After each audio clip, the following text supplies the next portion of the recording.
अस्सलाम वालेकुम फ़राह, क्या हाल है आपकी? कैसी हैं आप? खैरियत से? मैं बिल्कुल ठीक-ठाक हूँ, आप बताएँ क्या हुँ, हाल-चाल है? बिल्कुल खैरियत से। मुझे बहुत खुशी है कि आज आप सोफिस प्रोडक्शंस पे आई हुई हैं। हम लोग वली वंडर्स के ऊपर हमारी एक बहुत ऑनर है कि आप आई हमारे पास इंटरव्यू देने के लिए और बड़े मज़े-मज़े के अभी सोशल इश्यूज़ डिस्कस हो रहे थे हमारी पॉडकास्ट से पहले। थोड़ा-सा मुझे आप अपनी पर्सनल लाइफ़ के बारे में बताएँ, थोड़े-से अपने हॉबीज़ के बारे में, थोड़े-से अपने पैशन्स के बारे में। आपको क्या ऐसी बात है जो आप सुबह उठती हो और आपको मोटिवेट करती है कि आप इतना काम जो आपका इतना जर्नलिज़्म में है, इतना सारा कुछ, थोड़ा एक्सप्लेन करें?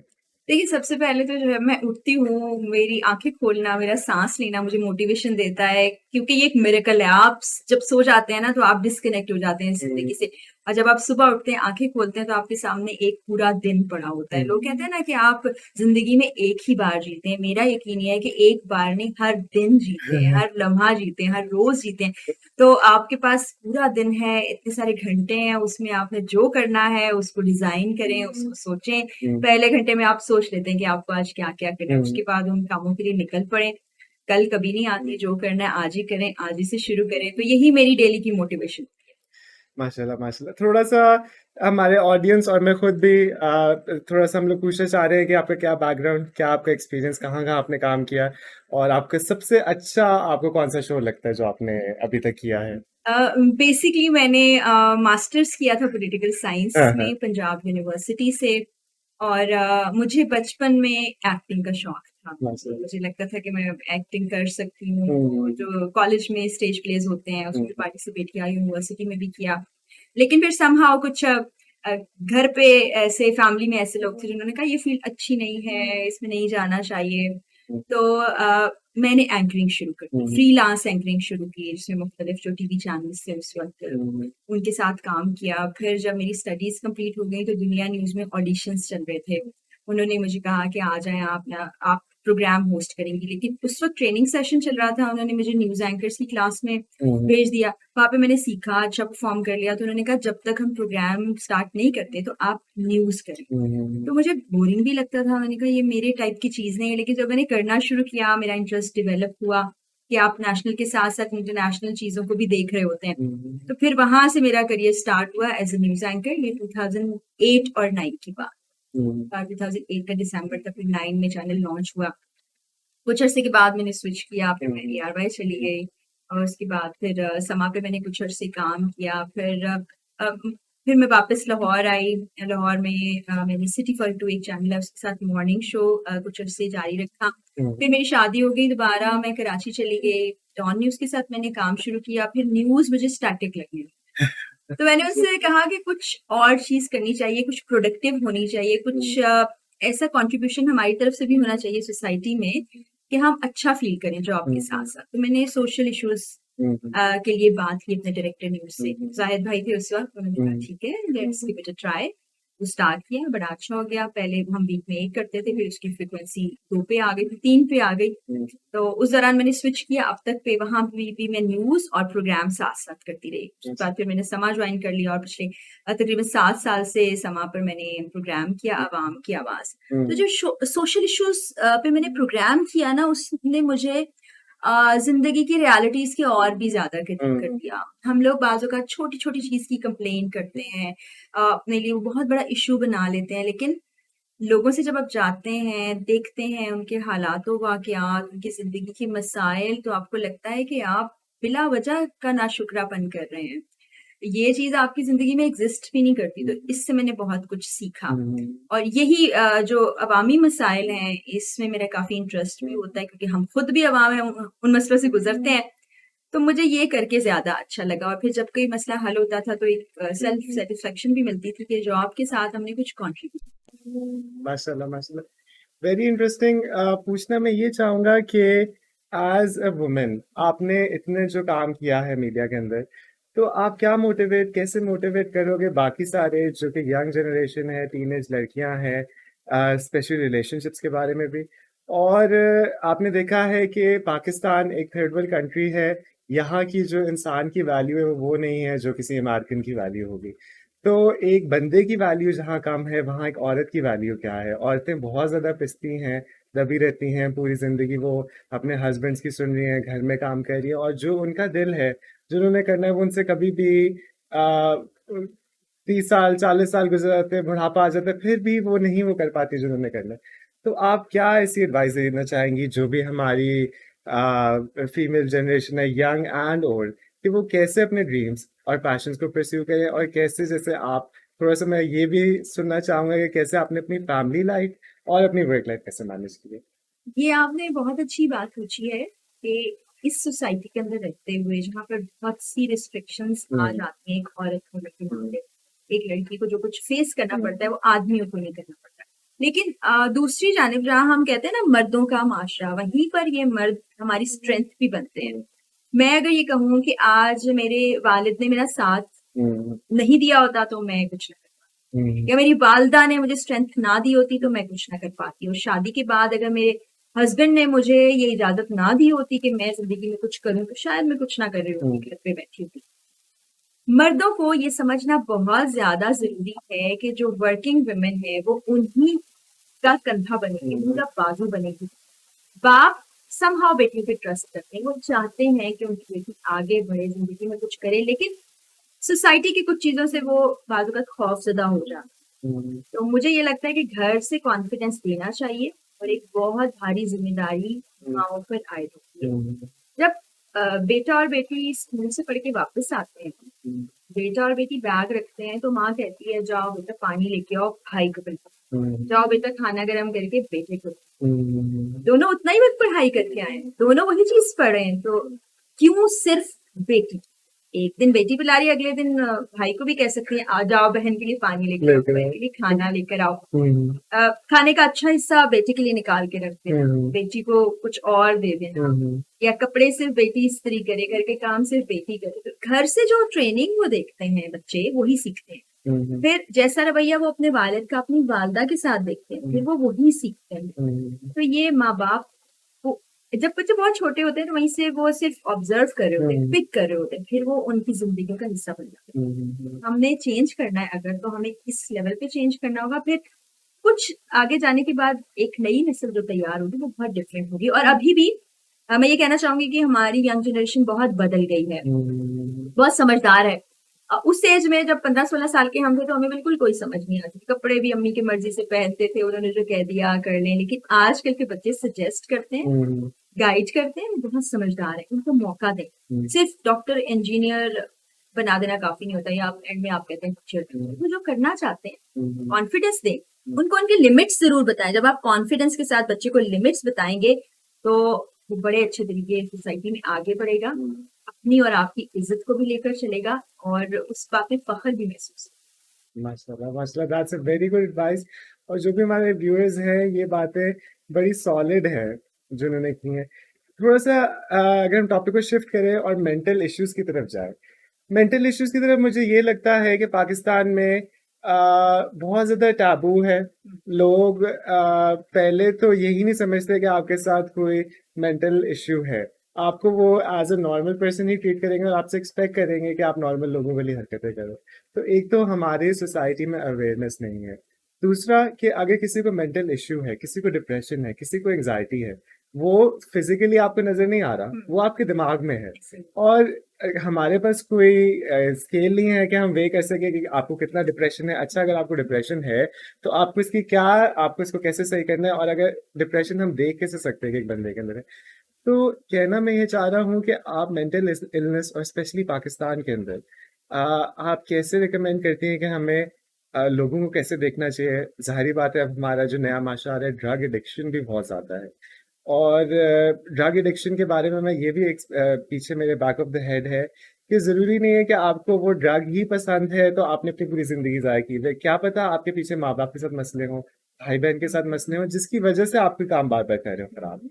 तो कैसे हम ड्रग प्रॉब्लम, मेंटल इश्यूज़, इन इन चीज़ों को कैसे हम लोग देखें, और फिर अपनी लोगों को कैसे हम अवेयरनेस दें कि वो थोड़ा-सा डिप्रेशन से बाहर निकलें, घरों से बाहर निकलें। कोरोना के टाइम में वैसे भी लोग बहुत तंग रहे हैं और हमें ये चीज़ें बहुत, थोड़ा-सा एक्सप्लेन करें आप?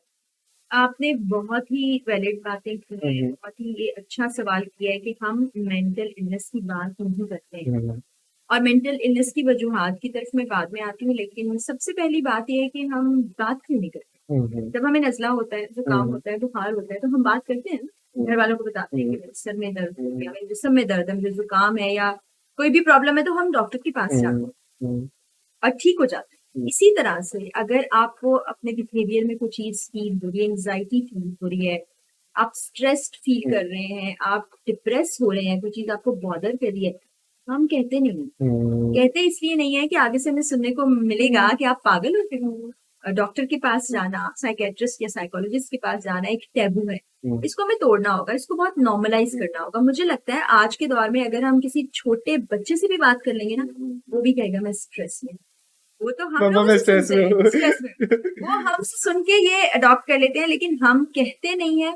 हुँ, फिर एक और बड़ी बात जो जिस जनरेशन गैप की हम बात करते हुँ, हैं, हमारे बच्चे शायद बहुत आगे चले गए हैं। हुँ, हम लोग दरमियान में हैं और हमसे जो पीछे वाली जनरेशन वो शायद पिछले ख़यालात हुँ, की है। ठीक है, सबका अपना पॉइंट ऑफ व्यू हो सकता है, सबकी अपनी लाइफ़स्टाइल्स हो सकते हैं, हुँ, सब अपनी-अपनी जगह ठीक भी हो सकते हुँ, हैं, लेकिन कम से कम बात तो करें ना। हुँ, कहें तो एक-दूसरे को दोस्ती का माहौल दें। बच्चे को जब घर में दोस्ती का माहौल नहीं मिलता, वो बाहर जाता है। जब वो बाहर जाता है, तो वो इस स्ट्रेस को रिलीज़ करने के लिए जब वो कहता नहीं है ना, फिर वो ड्रग्स की तरफ चला जाता है। हुँ, सिम्पटम्स शो होते हैं वही। हुँ, आपका एक घर में रहते हुए भाई-बहन आपसे बात करना कम कर दे, हुँ, घर से बाहर रहना ज़्यादा शुरू कर हुँ, दे या कमरे में आइसोलेट हो जाए, खाना नहीं खा रहा है, कोई फिज़िकल एक्टिविटी नहीं कर रहा, तो दीज़ आर द साइन्स। जब हुँ, आप ऐसे कोई साइन किसी में देखें, हुँ, उससे बात करें। बात करना और कहना शुरू करें। हुँ, तो देखिएगा काउंसलिंग जो है ना, ज़रूरी नहीं है कि आप साइकियाट्रिस्ट और साइकोलॉजिस्ट के पास जाके हुँ, आप एक-दूसरे की भी कर सकते हैं। दूसरा हम एक-दूसरे पे क्रिटिसिज़्म बहुत करते हैं। मैं आपको देख के कह रही हूँ, कैसे कपड़े पहने हैं? अजीब से लग रहे हैं, बाल कैसे बनाए हैं? या मुझे देख के कोई कहेगा ये कैसे कपड़े पहने हैं हुँ, ये? अब कोई दुबला होगा तो कहेगा ये तो सूखे सड़े हैं या वो बहुत मोटी भैंस इस तरह की बात अवॉइड करें। आपको नहीं पता कि वो उसको कैसे और कहाँ जाके हिट कर रहा है। हुँ, थोड़ा-सा अच्छे जुमले भी बोल सकते हैं, पॉज़िटिव बात भी कर सकते हैं। नेगेटिविटी बहुत बढ़ गई है। हम सोशल मीडिया पर देखें या मज़ाक में भी कोई बात बोलते हैं तो किसी को ये परेशान कर सकती है और इर्द-गिर्द ना ऑब्ज़र्व करें हुँ, अपने करीबी लोगों को। तो हुँ, ये चीज़ें ठीक हो जाएँगी और अगर कोई सीरियस सिचुएशन हमें नज़र आती है किसी की, हुँ, तो बिल्कुल देर नहीं करें, उसको हॉस्पिटल लेके जाएँ, हुँ, डॉक्टर से मिलवाएँ और इसी तरह अगर आपको लगता है कि कोई ड्रग्स की तरफ चला गया हुँ, तो रिहैब्स मौजूद है, हुँ, डॉक्टर्स मौजूद है, उसको भी टैबू बना के घर में बंद नहीं कर दें, ज़ंजीरों से नहीं जकड़ें, क्योंकि ऐसे तमाम लोगों को मदद की हुँ। आपका मनपसंद कोई अभी करंट इश्यू कोई ऐसा कोई जो आप जिसको कवर कर रही हैं, उसके ऊपर आप थोड़ा एक्सप्लेन कर सकती हैं? कोई लड़की का, कोई लड़के का, कोई ऐसा जाति का केस या कुछ आप थोड़ा सा एक्सप्लेन करें? अभी सोशल मीडिया पर आप भी देखें तो दुआ ज़हरा का हुँ, केस बहुत ज़्यादा ट्रेंड कर रहा है। उस पे बहुत से सवालात हैं, हुँ, मेरे ज़हन में भी। बहुत सी चीज़ें हैं जिस पर मैंने अपने व्लॉग्स में बात भी की हुँ, है। वहाँ पर एक छोटे कम उम्र बच्चे को जिसकी उम्र 12 से हुँ, 14-15 साल के दरमियान होती है। कोई भी कुछ बातें कहे तो उसका ज़हन जो है कि अभी उसको बहुत सी चीज़ों का नहीं हुँ, पता तो उसको शायद एक्सेप्ट कर लेता है, मान लेता है और वो किसी की भी बातों में आ जाता है।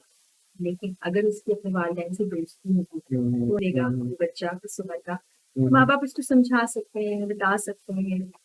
तो दुआ के केस में मुझे लगता है कि दुआ ने जो डिसीज़न लिया वो ठीक डिसीज़न था। हुँ, घर छोड़ के आप चले गए, हुँ, वो एक शहर में आ गए। आपकी ज़िंदगी में कुछ भी हो सकता था।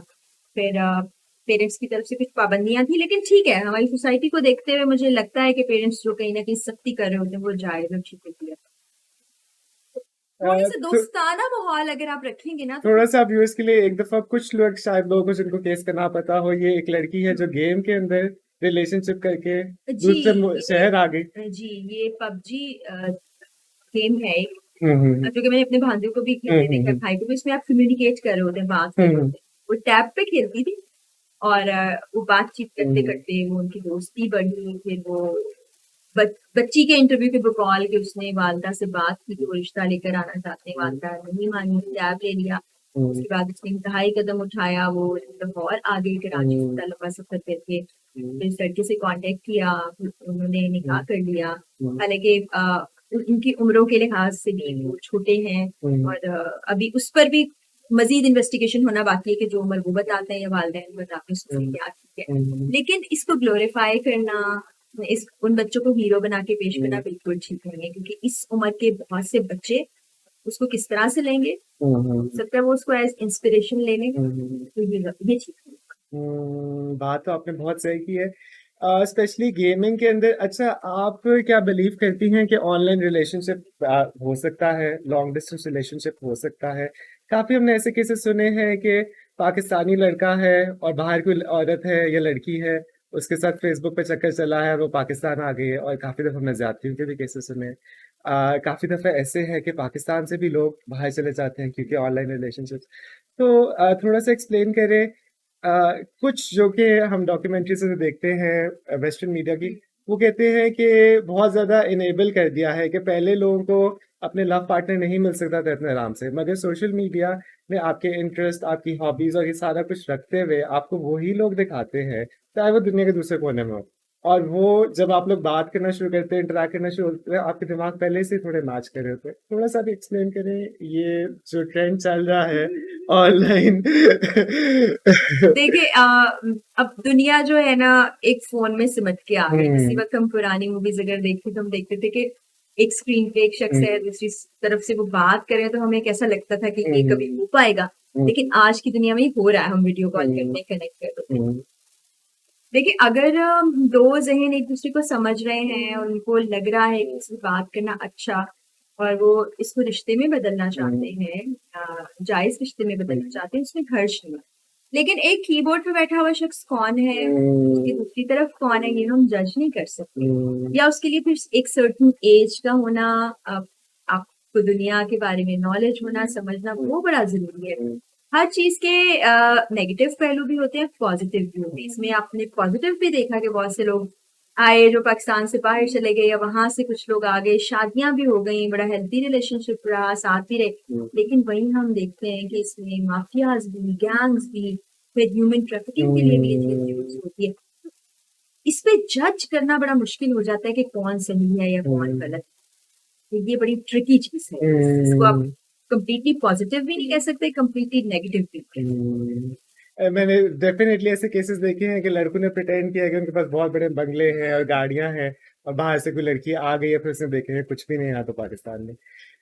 जो कि सबसे इंटरेस्टिंग आज का सवाल ये है, वो मैं आपसे जो करना चाहता हूँ शादी के बारे में। हुँ, शादियाँ हम लोग देख रहे हैं कि मेरे अपने कज़िन्स में मेरे अपने रिलेटिव्स में मैं देख रहा हूँ कि यंग अभी साल 2 साल हुए शादी डिवोर्स हो गई। हुँ, बहुत ज़्यादा डिवोर्स रेट और बहुत ज़्यादा हस्बैंड और वाइफ के बीच में मसले आ रहे हुँ, हैं फॉर अननोन रीज़न्स जो कि मुझे थोड़ा-सा समझ आता है कि जैसे हमारे माँ-बाप थे, एक बंदा गुस्सा कर लेता था, दूसरा बंदा हुँ, सुन लेता था।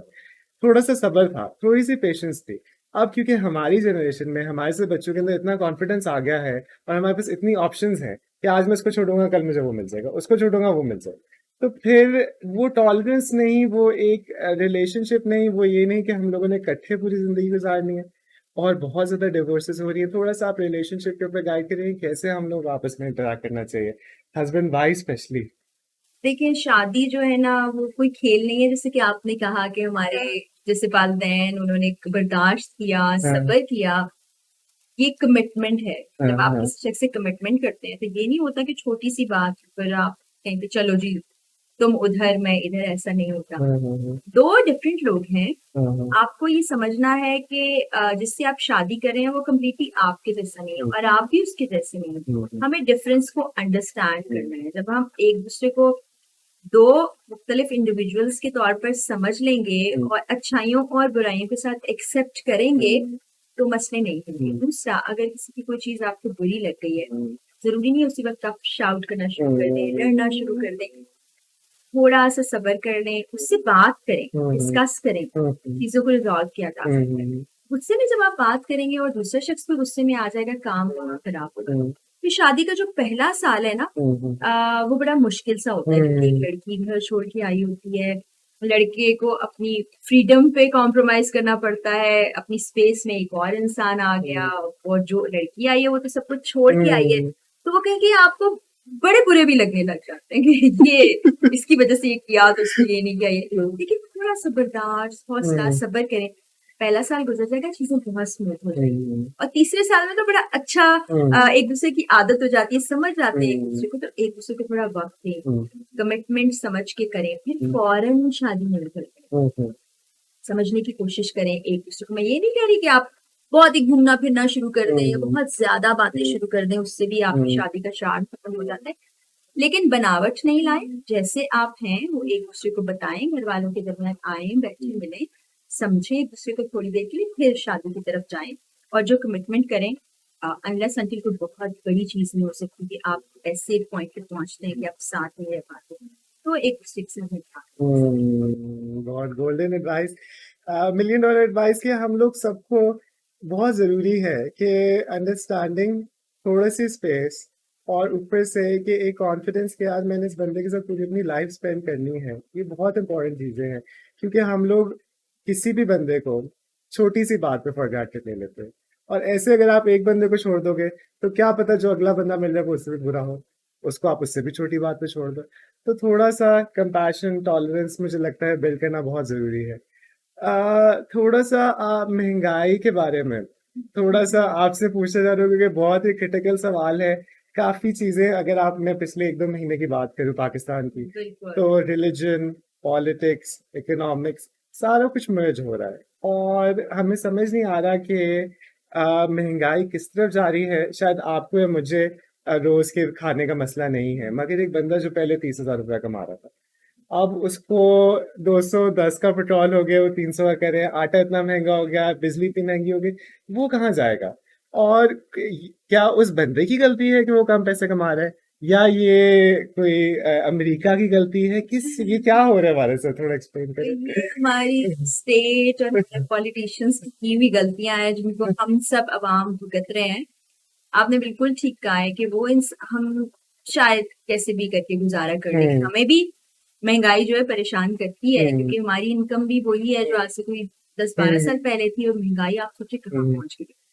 लेकिन वो तबका जिसकी 15-20 हजार रुपए तनख्वाह है, उसके घर में 4 बच्चे भी हैं, बीवी भी है, बूढ़े माँ-बाप भी हैं, उसके लिए 2 वक़्त खाना खाना मुश्किल है। हुँ, और आपने देखा होगा एक रिक्शे वाले ने अपने रिक्शे को आग में लगा दी। उसका हुँ, सोर्स ऑफ इनकम ही वही था, वो इतने डिप्रेशन में आ गए कि उसने उसी को खत्म कर डाला हुँ, कि मैं क्या करूँगा? मैं तो पैसे ही नहीं अपने लिए कमा सकता। हुँ, इसमें स्टेट के करने का बहुत कुछ था जो नहीं कर सकी। अगर आप यूरोप की, अमेरिका की, कनाडा की, यूके की, कहीं की भी बात करते हैं मिडल ईस्ट की, वहाँ पर भी महँगाई है। हुँ, बिल्कुल है, मैं नहीं कहूँगी कि वहाँ बहुत ही सब साफ जो दिख रहे होते हैं हमें अच्छे-अच्छे वो नहीं है। हुँ, लेकिन वहाँ पर स्टेट मेक श्योर करती है कि डेली वेज कितनी हो, हुँ, मंथली कितने हुँ, लोगों के पास पैसे जा रहे हो कि वो अपनी ज़िंदगी को आसानी से गुज़ार सकें।